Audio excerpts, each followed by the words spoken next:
Hello everybody and welcome to another hobby cheating video, and today we're going to talk about speed painting. We're going to do it in a slightly different way. So no airbrush in this. This is going to use a lot of wet blending and feathering and stuff like that to achieve really, I think, high contrast results fast. And if I had to be honest, this is how I would teach people to paint if they were just starting from zero. In other words, you know, the way we tend to learn now is sort of a base coat, wash, layer method. And that method makes sense because it's very hard to screw up, right? Like when you know absolutely nothing, it's a great way to learn. But the reality is it's kind of an inefficient way to do it, especially if you're interested in getting higher quality, higher contrast results quickly. So today I'm going to show you how I integrate things like feathering and wet blending to basically lay down very fast base coats, and then you bring in other methods like glazing and stuff to add additional elements to your pieces. So paint-wise, what we're going to be using today is a lot of Pro Acryl. This is from Monument, from Creature Caster. I love this line for this sort of purpose. We've got some mahogany, we've got some purple, we have some tan flesh, some bright warm gray, and some bold titanium white. These are really, really wonderful paints for this technique, for these sets of techniques. We also have some watercolors. This is Flesh 5. Watercolors, Scale 75, and Pro Acryl all work really well for this. I happen to like, Pro Acryl's been moving up in my mind to be really a paint that's showing up on my palette more and more and more. Figure-wise here today we have, here we go, Mr. Demon Prince Guy. Let me make sure he's in focus where I want to hold him. Oh, there we go. Okay, so he has a lot of nice flesh and robes and stuff. He has this sort of, kind of like Greek statuesque build to him. So he'll be great for this. And so you can see all the colors here on my palette. I put them straight out. I've got a nice big brush, and that's trick number one. Get yourself some big brushes. Here are a bunch of different big brushes I use. So these, you can see these. I prefer round brushes with shorter bristles. So I've tried a bunch of different larger size brushes to see what I like. And what I've come to is I like a larger size brush with about a 1/2 inch bristle set. So you see how those are longer on this one? This is good for like really, really big surfaces. These are all cheap synthetic brushes I buy in sort of multi-packs. Sadly, this one, my favorite one, I can't find anymore. This very cheap size 8 artist brush. I have like 4 of these. But I'm experimenting with these right now, which this is a size 10 in this line. You can see how it's actually slightly smaller than the other 8 because all brush sizes are basically made up nonsense. But we're going to use that today. So, what we're going to do is we've got a paper towel right here, and I'm keeping that in frame because you're going to see how we use that a lot. And we're going to work quickly across the model to lay down color. Now I've zenithal him and then done purple from below just to set my color tone. But the paint we put over top here is still going to be relatively thick. And you might say, well then Vince, why bother to zenithal at all? The reality is it still sets us up better than just being over black or just being over gray or just being over white, because it creates a value sketch for me, and some part of this paint, this undershade, is still always going to help set the tone of the paint over top it. Okay, so here we go. So generally what I'm going to do is I'm going to start with my darkest color. I'm just going to go straight in there, and I'm going to pick some spots where I think I want to have some dark shadows, or at least sort of the trace of it. And I'm not going to try to paint the whole figure at once. I'm going to do an area. So I start there, I'm going to wipe my brush, go straight into my purple. I'm going to cover a lot of that over, except for the areas I don't want. If you watched my Daemonette skin, you know that you should technically have a little bit of that dark part down in there. There we go. I want this guy to be a little bit different than that. Obviously, if you know this is Celeste, the demon prince, we'll wipe the brush a little, get some water in it, make sure we wipe it off. I wanted him to be a little more flesh colored, a little more human looking than the Daemonette on top of him. It just seemed like it made sense. At least in my mind. You notice I'm not really paying attention to the like the sort of details, the little stuff. Like I'll come back in on those later because I don't need to. And what I do is you can see how I'm just pulling the paint around, making sure I get it in these places, pushing it in to where I want. Let's grab a little white in there.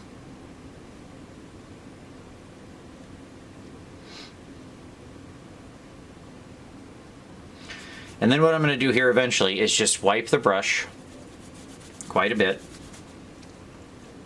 And then I'll come back in and I'll just smooth stuff together. Now, you can also use a little something like some retardant or something like that. If you're using other brands of paint, you want something with a fairly decent drying time to it, because you have to be able to work the paint and not pull it up, and if it starts to dry, it will get pulled up. But nonetheless, this is how I would show. Like if you came to me and said, I want to learn how to paint, and I don't know anything about it, this is the way I would teach you from scratch. Because you can see how in like just a few seconds, let's put a little more highlight over here on this side.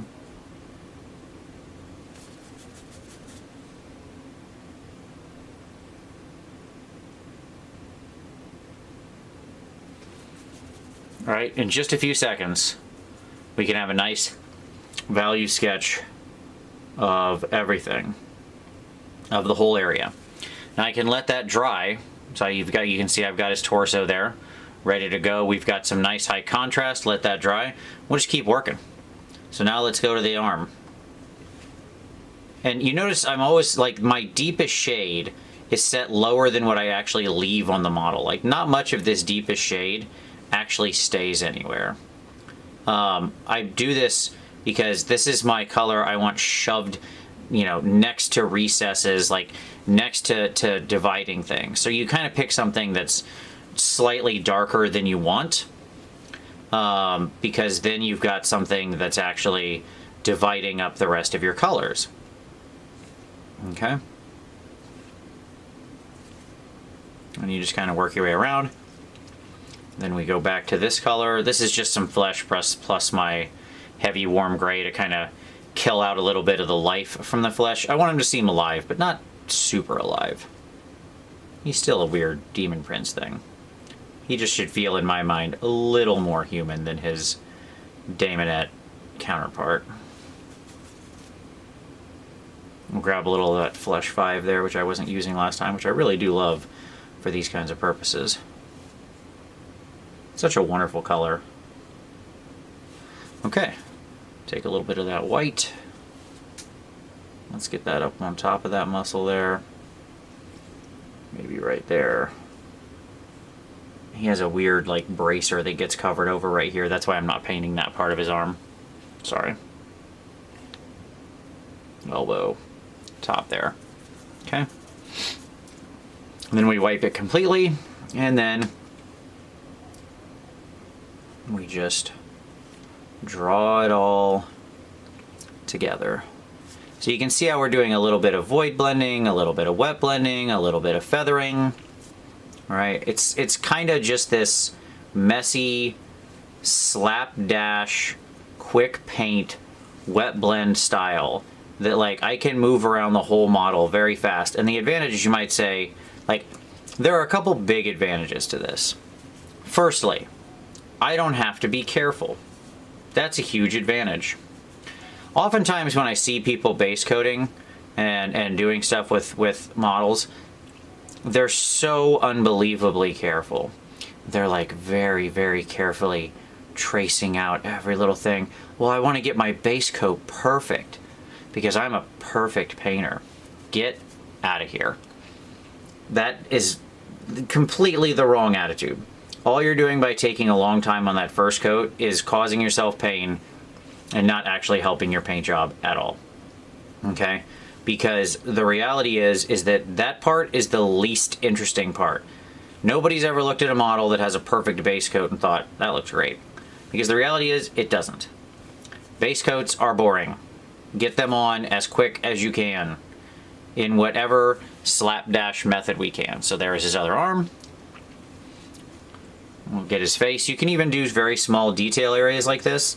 The key is you need to not, you gotta lose the fear. A lot of people, they see me painting like this where I just start like throwing paint on the model, pretty thick paint, and they start to seize a little, right? Because they're like, oh, what are you doing? Now I know, hopefully, this new push by GW of their of the contrast paints will get people out of that mindset that everything has to be thin, that we always have to be painting in ultra thin paint. We do not. We absolutely do not. And hopefully people will start, hopefully contrast will just sort of shift the conversation a little bit in general. But at the time of me recording this, there are no contrast paints on the market. Depending on when you're watching this, there may be. But you can see how I just use this to shape the colors all around there, and I just let those nice blends, just let them happen. All right? Every so often, if I see an area where it didn't quite come out how I want it, like this cheekbone where I want to bring some more light into, cool, I'll do that.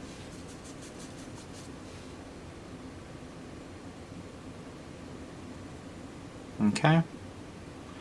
And what you get when you do this is you're effectively speed painting with a much more interesting, by the way, I'm doing like flesh because this is probably the most complicated thing you can do. I'm going to show you something much simpler. Like flesh has, not only am I doing flesh, I'm doing a weird tone of flesh. And that's purposeful because I want to show you that like you can do this with any number of weird colors. It's fine.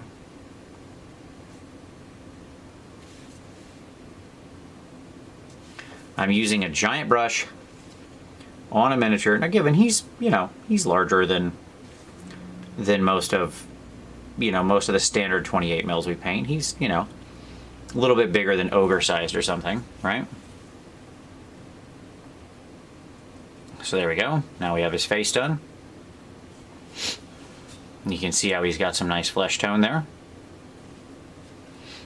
And we just keep going. You notice, by the way, he doesn't have his little tattoos on him. That's because I scraped those all off. I didn't like those. He still has them on his back. He normally has these, like, tattoos built into the model. I hated that. Thought that looked dumb, so I got rid of it. Alright. So I'll do this last area, and then we'll move on to some separate parts. Because this is how you can do it with stuff like flesh, but I assure you, it can be done with most any type of paint, and the advantage is we can do a lot very quickly. So, like flesh is probably your most complicated set example, just because, you know, flesh is very complex, has a lot of different color tones in it. One of the things you might say is, well, Vince, how are you keeping your colors steady across everything? Like, how do you know you're not messing up your color palette? How is something not highlighted more than something else? It could be. And if it is, I'll fix it later. Like, it doesn't have to be perfect the first time, but the reality is I'm still going to have much, much, much more contrast here after one coat working my way around the model. And this is a huge model, right, as far as actual size goes. Like, this is one of those models that someone might be like, well, I'm kind of intimidated to paint it, you know, because he's big and he's got a lot of detail. And I'm like, what are we talking about here? Don't be afraid of the model. You are the master of the model. It does not master you. There is no mercy in this dojo. Okay. So we just keep working our way around. Let's pop that elbow out a little bit.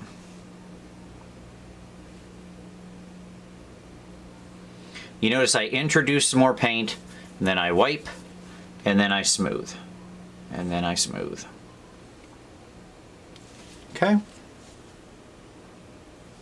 I'll do his back in a little while. So now we have a nice high contrast base coat on the model. I think I put my brush in that water one time over the whole thing. This is another reason. The key here, I cannot repeat it enough. Big brush, thick paint, work fast. Okay? Now, where this gets a lot easier is when we get to things that we want that are just like fabric or cloth.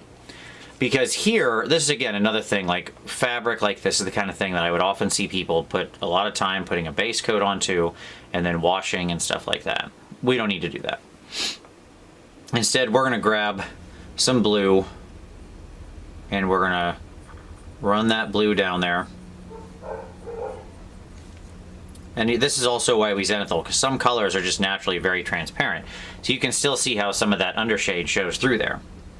Let's grab some darker color here. And let's just very quickly pull some of that into the shadows. We'll work out this part too, because it's going to be the same thing. This is all the same wrap. Wipe, wipe, wipe. Grab some of our brighter color.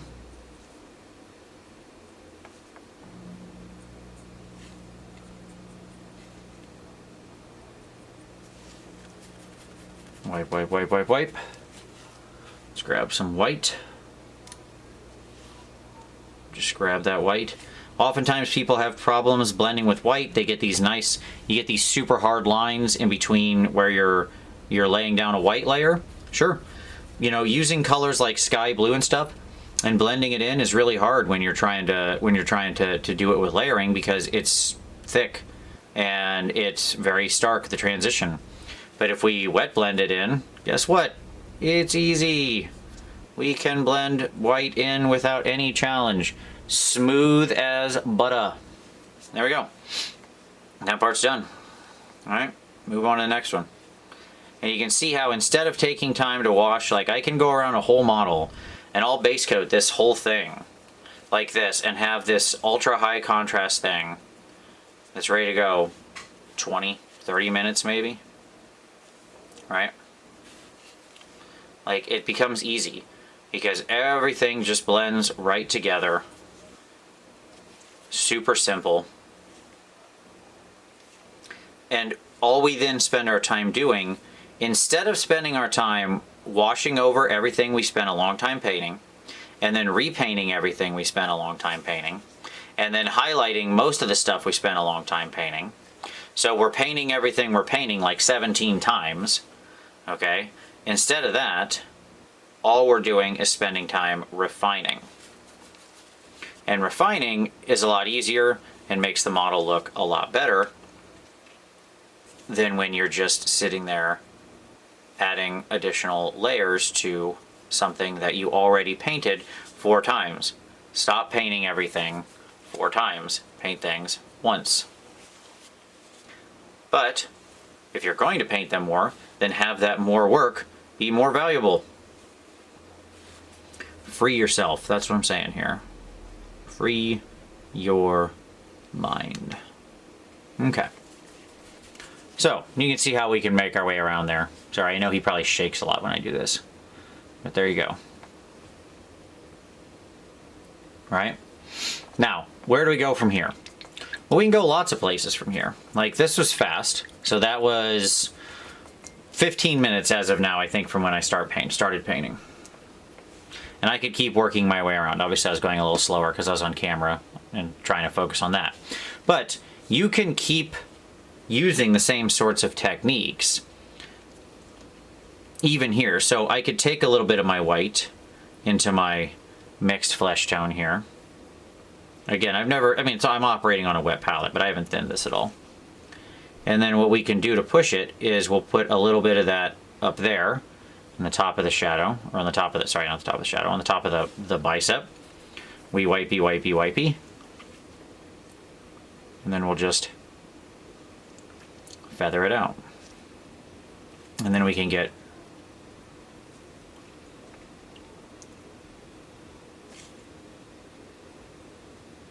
as we move around the model.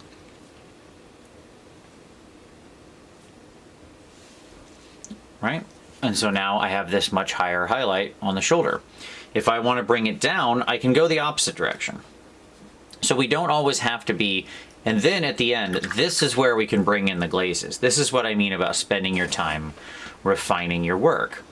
Because what you can then do is go get something like a Reichland Flesh Shade, which is what I'm grabbing right here. Actually, that's probably, I'm lying, that's probably Carrienberg Crimson. You get the idea. Some kind of red shade. It's quite thin. But instead of washing all over the whole model, instead, I just, in a controlled fashion, bring it down like that. Maybe up like that. Maybe down in the lower parts of the muscles. Not letting it pool at all. I'm just using it as a simple filter to add red tone into the piece. It will also help smooth out some of those blends and add a lot more visual interest in there. So this is when you can refine it with glazes. This is also a really great technique for these big, large flats, right? So he has this big butt cloth right here, right? Just this massive butt cloth. It's insane. So instead of focusing on the whole thing, when we've got something that's like this, where it's this big flat area, that paint's absorbed a little more water than I want, but that's okay. If your paint is too thin, you will start pulling it up and you will start revealing your primer underneath. So instead, I'm going to talk for a moment here while this kind of dries. The way that you solve that, if you're using thinner paints, if you don't have the Pro Acryl or you guys are like that, or maybe all you have is like some pretty thin paints like GW paints or something like that, okay, where their layer paints are pretty thin, then the answer is we start with our old trick. And I imagine, by the way, I haven't played with contrast much outside of Warhammer Fest yet, but I imagine this is where I would use contrast paints. I go with my Zenithal and I lay this down first. And you can see how I still have my shadows. This is just the same thing, you know, I've talked about in many videos of glazing with, you know, over a zenithal highlight, okay? But then instead of then stopping there, now that we've set the tone, and now I have something that I won't pull up if I work over top of it, right? Now, instead, is where I can then go in and we can start having some fun. So over the top of it here on his butt, we'll put our brighter color, because he's got a big old booty. We got these things hanging out here. Grab some of that thick white. Let's get that working in there. Turn that brush sideways and we'll grab some of those. See, well, the reason I love painting like this is because it's just so messy. It's so much fun. I don't have to worry about being careful. It takes you back to like when you were a kid and you used to just finger paint and go nuts. Just play with color. And that's all we're doing here. Right? And so yeah, that's an utter mess right now.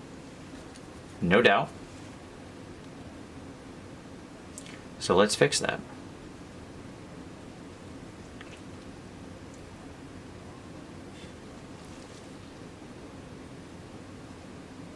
I want to invoke that that Bob Ross spirit in all of you. It's out there, it's just waiting on us to find it, to find that lack of fear, that willingness to experiment, to slap some paint around and see what happens.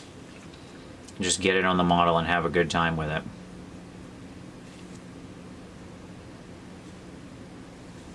Right?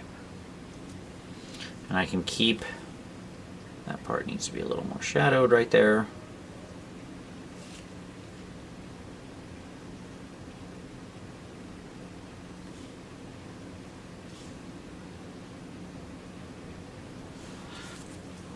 And now I have that light source there on his butt and out there where that is. And again, I could keep pushing it, keep refining it, however I want. Right? And that's what's so fun about this method.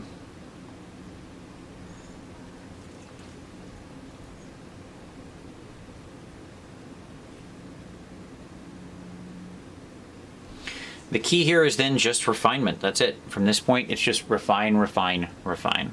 So there you go. That's how you speed paint. If you're talking about you don't have an airbrush, but you still want to do some real hardcore speed painting, well, guess what? That's just fine. Instead of trying, you can work very thin, like I've showed with glazing over contrast in previous videos, or you can work very thick. Ironically, the miniature paint that we have is often in, you know, we don't need to necessarily mess with it. It's kind of been formulated so we can paint with it. So let's just trust him and play with it in the way that it seems to have been designed to do. And then we can make it thinner from there and have more fun. So there you got that nice big large flat area, and after that fun mess of just splashing paint around and then forcing it all together, there we go. Now we have that nice contrast. And so then what we get after just a few minutes is a model that has a large amount of contrast that I think looks, you know, pretty decent for not that long a work, right? But I'm going to continue working with him, of course. This is a character model, so we're going to go real high.